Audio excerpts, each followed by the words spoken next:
Bonjour tout le monde, c'est Jello de la chaîne Jello et aujourd'hui on se retrouve pour un nouvel épisode des bases de l'analyse technique, épisode 7 si je dis pas de bêtises. Aujourd'hui on va venir s'intéresser à ce qu'on appelle les moyennes mobiles. Alors les moyennes mobiles ça va être un indicateur qui va être assez court, donc l'épisode devrait être normalement assez court, mais voilà vous allez voir qu'il n'y a pas grand chose à comprendre et qui va être assez simple à analyser. Avant de commencer, j'aimerais voir avec vous un commentaire qui m'a été laissé sur la vidéo sur les doji, un commentaire qui était assez intéressant parce que c'était une sorte de question. Et en fait, il nous demande pourquoi est-ce que depuis quelques temps, on voit des cryptos qui ont des graphiques assez rectangulaires avec des énormes hausses et baisses sur le très court terme. Donc je vois pas tellement qu'est-ce que tu entendais par graphique assez rectangulaire avec de grosses hausses, de grosses baisses sur le court terme.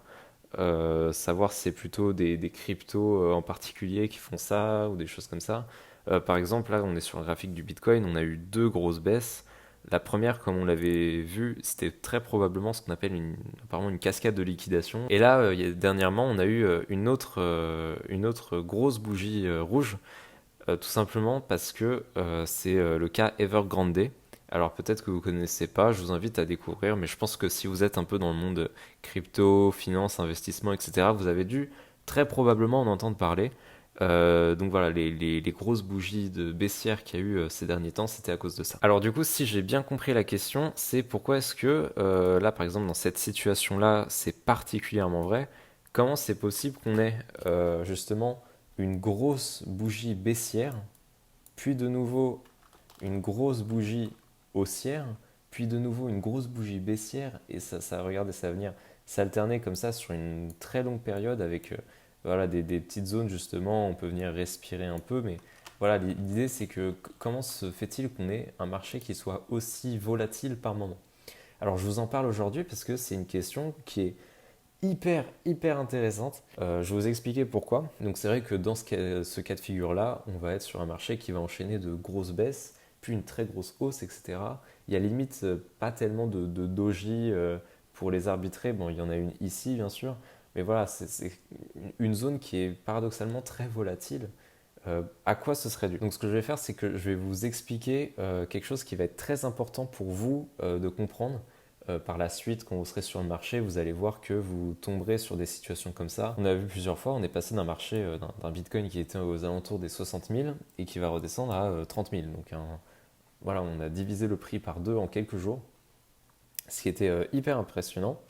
Et ce qu'il faut comprendre, c'est qu'il faut se mettre un peu à la place des gens qui étaient là à ce moment-là, des gens qui ont vu justement du Bitcoin à 60 000, qui, je sais pas, on va dire, voilà, passent à autre chose pendant un certain temps, pendant un peu plus d'une semaine, retournent sur le marché et voient du Bitcoin à 30 000.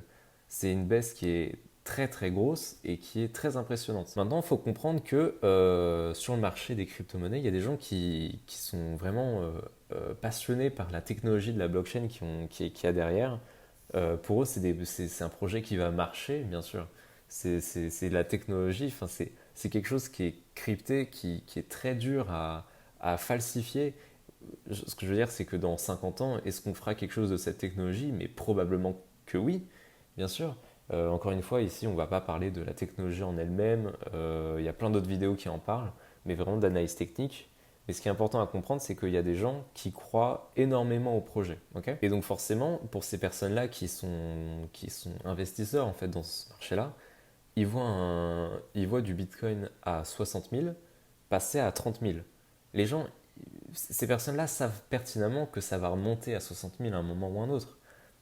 Quelqu'un qui croit au projet, il sait que les 60 000, un jour ou l'autre, on va les dépasser. Il y a même des prévisions qui les prévoient à 100 000, à 150 000 facilement sur des périodes de bull run. Donc voilà, du Bitcoin à 30 000, c'est même plus une occasion en or, c'est encore plus gros que ça. Donc du coup, c'est ce qu'on va voir. Juste ici, il y a énormément de personnes qui croient fortement au projet, qui vont venir recharger leur position. Maintenant, ça c'est déjà ce qu'on appelle un move assez intelligent. Mais maintenant, il y a des gens qui vont être encore plus malins, ok, qui vont utiliser ce qu'on appelle des dérivés financiers. Alors, les dérivés financiers, c'est quelque chose qui est très technique. Je pense faire une vidéo après les bases d'analyse technique dessus, mais ce qu'il faut comprendre, c'est que c'est des choses qui sont un peu compliquées. surtout sur le marché des crypto-monnaies. Ce que je vous conseille, c'est de ne pas forcément vous y pencher maintenant, parce que c'est assez, voilà, c'est technique en fait, c'est risqué aussi. Donc voilà, c'est ce qu'on appelle des dérivés financiers. Et en fait, l'un de ces dérivés financiers, c'est ce qu'on appelle du levier. Alors peut-être que vous connaissez, vous avez certainement déjà entendu parler de ce mot-là. On en a même déjà parlé dans une vidéo précédente, mais en fait, du levier, ça va être une sorte de multiplicateur de vos gains. Par exemple, si vous prenez un contrat de levier x10, si le Bitcoin fait 5%, vous en prenez 50. Ok. À l'inverse, si vous diminuez de 5%, vous allez perdre moins 50%. Ok. Donc c'est des choses comme ça. C'est pour ça que les leviers, c'est très risqué, mais ça peut être profitable. Bref, je pense vraiment faire une vidéo à part parce que c'est quelque chose qui est assez technique. Et ce qui est intéressant avec ça, avec ces dérivés financiers, c'est que n'importe quelle crypto ou action, elle peut techniquement pas diminuer de 100%. Ok. Si une crypto perd 100% de sa valeur, ça veut dire que elle sera cotée à zéro sur le marché. C'est pas 0,00 et quelques centimes. Non, c'est vraiment sa valeur sera de zéro. Ce qui est bizarre parce que une crypto-monnaie, ça reste une monnaie cryptée, elle devrait avoir une valeur même infime. Ok. En théorie, quand vous achetez et vendez des cryptos ou des actions, c'est pas possible. Mais comme vous avez pu le comprendre, avec des leviers financiers, c'est possible. Parce que c'est un multiplicateur. Si par exemple vous avez un levier x10, ce qui est très très risqué, si le Bitcoin diminue de 10%, vous, de votre côté, ça aura diminué de 100%. C'est ce qu'on appelle liquidé. Okay, votre position va être liquidée. Ça, c'était pour expliquer ce que c'était les leviers. Il y a des gens qui sont intelligents qui se disent, mais du Bitcoin à 30 000, pour moi, je suis persuadé que ça va monter. Dans ma tête, c'est obligé que ça monte. Okay. Donc, ce qu'ils vont faire, c'est qu'ils vont prendre non seulement des positions ici, ce qui est intelligent, mais en plus de ça, ils vont prendre du levier. Du levier x2, du levier x3, x5, peu importe. Ce qui fait que, étant donné que dans leur tête, c'est obligé que le cours du Bitcoin remonte à un moment ou un autre, ça ne peut être que profitable pour eux. Okay. Donc du coup, l'idée, c'est que le cours, il monte, ils ont un levier, ils ont un multiplicateur, tout va bien. Le problème, c'est que quand vous faites ce genre de dérivé financier, c'est une sorte de pari contre une autre plateforme. Ça peut être Coinbase, ça peut être Binance, par exemple. Et en soi, c'est ces plateformes-là qui vont venir vous donner la différence. Donc pour elles, c'est pas vraiment dans leur intérêt que vous gagnez à ce jeu-là, ok. Parce qu'elle va devoir vous donner la différence, donc c'est pas profitable pour elle. Et le truc qui se passe, c'est que les personnes qui ont pris du levier ne le savent pas forcément, mais en fait, vous jouez un peu une sorte de partie truquée, si vous voulez. C'est-à-dire que des plateformes comme Binance, par exemple, vont payer ce qu'on appelle des market makers, qui sont donc des sociétés privées, et leur rôle, c'est d'être payé par Binance, Coinbase, etc., pour faire de gros mouvements baissiers ou haussiers, ok. Alors, en jouant sur la quantité, bien sûr. Donc, qu'est-ce qui va se passer? C'est que si vous avez un cours qui monte, ok, Binance, ils vont payer des gens qui vont donc commencer, je ne sais pas, ils ont une réserve de telle ou telle crypto, ils vont commencer à les remettre sur le marché pour faire baisser un peu le cours, ok. Là, ce qui va se passer, c'est qu'il va y avoir des gens qui vont commencer à être liquidés, il y a des gens éventuellement qui vont vendre dans la panique, ce qui est logique, etc. Et en fait, tout ça, ça va entraîner une réaction en chaîne. Ce qu'on a vu d'ailleurs la dernière fois, c'est une sorte de cascade de liquidation, ce qui fait que beaucoup de personnes vont vendre, beaucoup de personnes vont se faire liquider aussi, et le cours va redescendre d'un coup.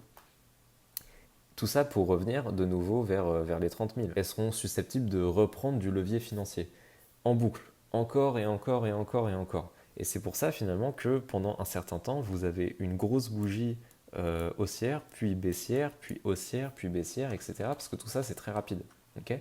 Il y a une forte demande et vous avez une forte offre à cause des market makers. Voilà. Donc ça, c'est l'une des possibilités. Moi, j'y crois énormément parce que j'aime beaucoup ce point de vue-là. Mais là encore, voilà, j'ai pas la sainte parole.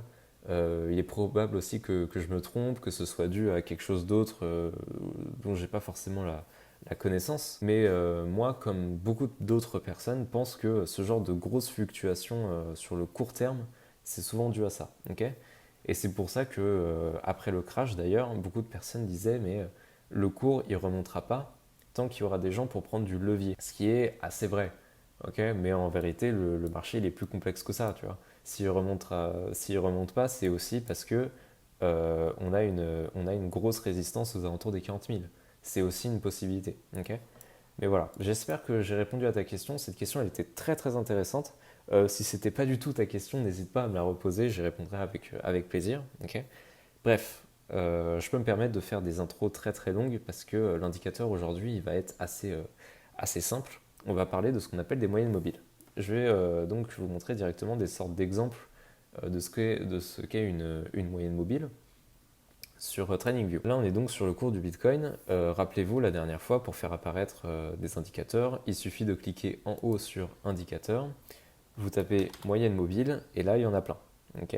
Moi, j'ai pris le premier, c'est le plus simple. Hop là. Là, voilà. C'est hop là, pour qu'on y voit un peu plus clair. La moyenne mobile, regardez ce nombre-là à côté, et il va être très important. Je vais expliquer pourquoi. La moyenne mobile, comme son nom l'indique, ça va être une moyenne. Une moyenne de quoi? Ça va être une moyenne des prix sur le nombre de périodes indiquées. Ok. Là, je vous ai dit, le chiffre ici était important. MA10, c'est-à-dire que ça va être une moyenne de prix sur 10 dernières périodes. Ok. Là, aujourd'hui, je suis en daily, c'est-à-dire qu'une bougie, ça correspond à un jour. C'est-à-dire que là, le bout de la moyenne mobile, juste ici, qui est donc à 45 280, ça correspond à la moyenne des prix de ces 10 derniers jours. Je vous ai dit, c'est pas très compliqué à comprendre ce genre de choses. Alors bien évidemment, là c'est sur 10 jours, mais on peut modifier. Là, je vais changer les paramètres. On peut par exemple faire une moyenne mobile sur un jour, ce qui n'a pas tellement d'intérêt. Voilà, vous voyez que ça suit parfaitement les bougies. À l'inverse, on peut faire une moyenne mobile sur 200 périodes, par exemple. Et là, ça va être un peu plus... voilà, là, vous avez une moyenne mobile, une moyenne des prix, etc. Bref, c'est assez intéressant. Cette moyenne mobile, elle va être assez intéressante. Pourquoi? Parce qu'elle va mettre en lumière des tendances qui vont être plus ou moins évidentes. De la même manière que d'une trendline ou d'un support ou d'une résistance, elle va avoir un peu ce rôle-là. Ok. C'est que quand vous avez le cours qui passe en dessous la moyenne mobile, on va être plutôt sur une phase baissière. Okay. Et pour repasser au-dessus de la moyenne mobile, ça va être compliqué. Ça va jouer le rôle d'une résistance. Et à l'inverse, regardez ici par exemple. Ici, c'est particulièrement vrai. Quand vous allez passer au-dessus de la moyenne mobile va jouer le rôle un peu de support. Okay. Parce que cet indicateur-là, il va mettre en valeur un peu mieux comment dire, les tendances. Là, ici, on était sur une phase haussière parce que le cours était au-dessus de la moyenne mobile, une mini phase baissière parce qu'on était en dessous. Okay. Là, bon, là, on connaît la fameuse grosse phase baissière. Là, ici, c'est baissier.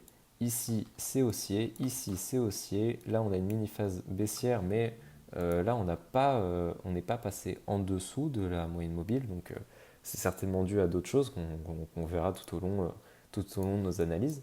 Okay. Et voilà, globalement, ça va être assez vrai. Là, ici, haussier, on passe au-dessus de la moyenne mobile. Okay. Et vous noterez bien, la dernière fois sur l'épisode des dojis, je vous ai dit comme quoi une bougie, ça avait une sorte de force, une sorte de puissance haussière. C'est particulièrement vrai parce que quand vous passez au-dessus de la moyenne mobile, comme je vous l'ai expliqué, souvent, tiens, regardez, il y a une petite doji juste là, c'est rigolo.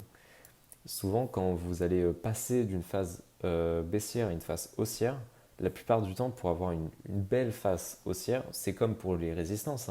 Il faut les traverser avec une grosse bougie, avec un gros corps, peu de mèches, vraiment quelque chose qui s'affirme comme étant haussier. Okay. Et ça va être particulièrement vrai. Là, regardez, là, on vient clairement de rebondir sur la moyenne mobile. Alors, j'ai aussi un très très bon exemple. Alors, c'est sur Cake.